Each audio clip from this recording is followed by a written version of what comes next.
Louvado seja nosso Senhor Jesus Cristo. Amados irmãos e irmãs, nesta sexta-feira temos o convite para refletirmos sobre o mistério do amor, da misericórdia de Deus estampada na cruz.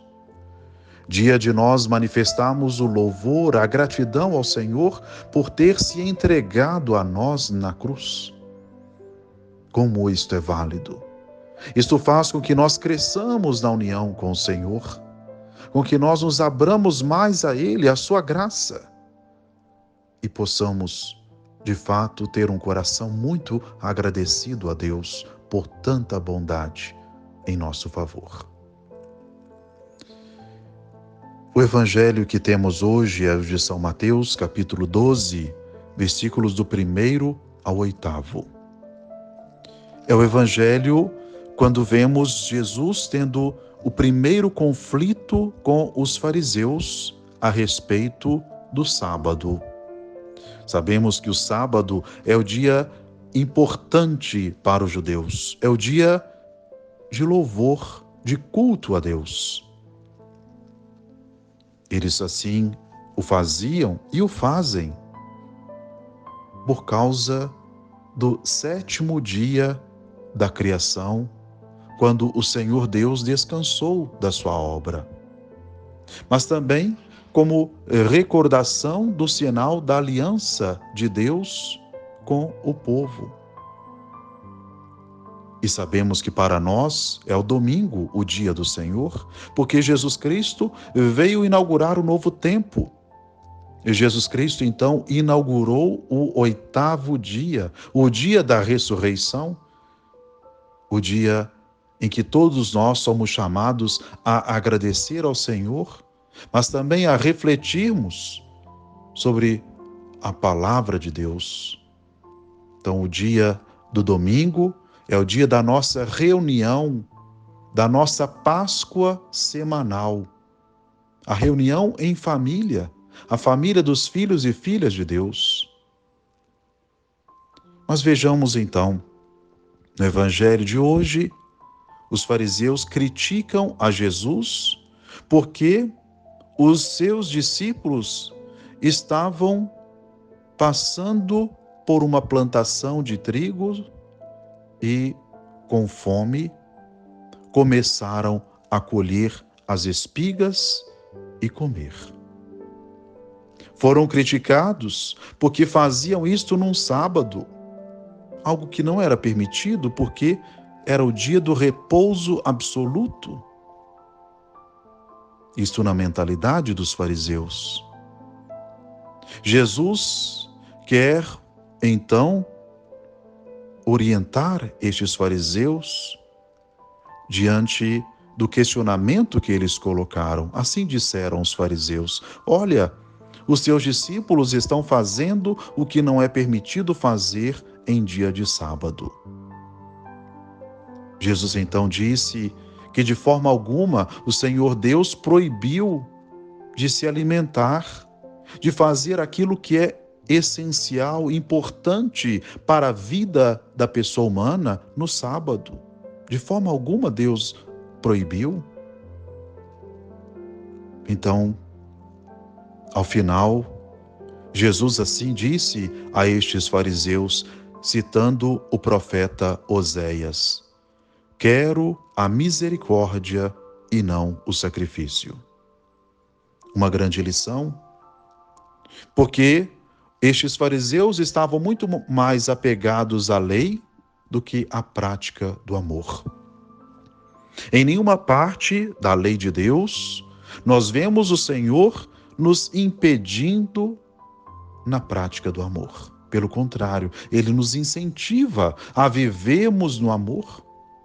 E amor à própria vida, como neste caso, o Senhor Deus quer que todos nós tenhamos, que todos nós pratiquemos. A alimentação é algo necessário, é fundamental para a nossa sobrevivência.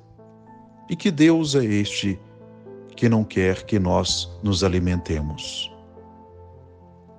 Então nós vemos o Senhor Jesus dando esta orientação de que o amor deve ser sempre praticado. Jesus defende os seus discípulos, mostrando que as leis que o Senhor Deus havia dado, elas são para o homem, para que o homem se salve, para que toda pessoa humana possa encontrar-se com Deus. E de forma alguma, ao contrário, não é a pessoa humana feita para a lei. Do contrário, estaríamos escravizados, escravos da lei. E era justamente esta a atitude dos fariseus, escravos da lei. Então Jesus ensina que a fome e tantas atitudes que são essenciais para a nossa vida devem ser sempre colocadas em primeiro plano.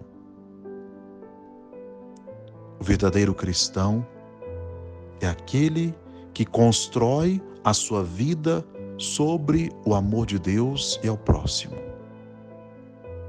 e não em cima de uma lei e estar cego naquela lei. Infelizmente, muitas pessoas assim vivem, muitas comunidades assim estão escravizados na lei. Imaginemos ao contrário, o nosso dever de ir à missa ao domingo. E a missa sabemos que é a nossa oração maior, principal. Mas de que adianta ir à missa ao domingo e não praticar o amor nos demais dias da semana? Então o Senhor quer que nós aprendemos a lição. A vida de oração, a vida de reflexão da palavra de Deus deve orientar-nos para o amor a Ele mesmo e ao próximo. Não podemos ficar cegos diante desta realidade. Peçamos ao Senhor, então, que nos ajude a refletirmos que nós somos criados por Deus, mas em vista da prática do bem, da misericórdia. Hoje nós celebramos Santo Inácio de Azevedo e seus companheiros mártires. Esta história está muito ligada à evangelização do nosso Brasil. Nós falamos dos primórdios da evangelização em nossa terra. Inácio de Azevedo era um sacerdote jesuíta que foi enviado ao Brasil para averiguar como estava caminhando a evangelização por aqui. Ele chega no Brasil e percebe a necessidade de ter mais missionários. Retornando para Portugal, ali ele fala com o seu superior que deveria, sim, enviar mais missionários. Seu superior atende ao seu pedido e envia. Então vieram, junto com Inácio de Azevedo, portugueses e espanhóis. No seu navio, na sua embarcação, estavam 40 missionários. Saíram de Portugal, passaram pela Ilha da Madeira, depois foram para as Ilhas Canárias, e ali ficaram sabendo que estavam perseguindo cristãos. Eram os calvinistas. Estavam perseguindo os católicos por ódio à fé, porque sabiam da missão, da evangelização que eles teriam aqui no Brasil. Mas, ainda que Inácio de Azevedo e os demais soubessem dessa perseguição, eles quiseram levar adiante a empreitada. Saíram das Canárias e vieram em direção ao Brasil. E quando estavam em alto mar, foram atacados por estes calvinistas. Inácio de Azevedo encorajava seus companheiros à total entrega no martírio. E assim foram, todos eles martirizados. Primeiro, Inácio de Azevedo mesmo. Teve seu corpo jogado no mar, depois de ter sido estrangulado.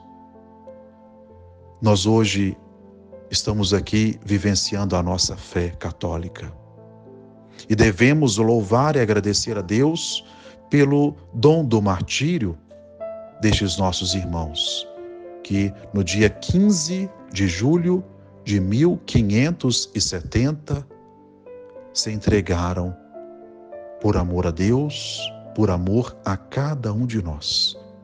Imaginemos, esta nossa fé que hoje praticamos se deve ao sangue destes mártires. Por isso nós devemos, de fato, levar a nossa fé com muito ardor, com muito zelo. Não deixar que a nossa fé se perca, mas, pelo contrário, crescer na nossa união com Deus, crescer no nosso desejo de evangelizar, tal como estes que trouxeram a fé a nós, assim procuraram fazer. Que o testemunho, que o exemplo destes santos mártires possa incentivar a cada um de nós a amarmos mais a Deus e a sermos fiéis a esta nossa fé católica. Que o Senhor Deus nos ampare pela graça do seu Santo Espírito que está em nós. Ele que é Pai, Filho e Espírito Santo. Amém.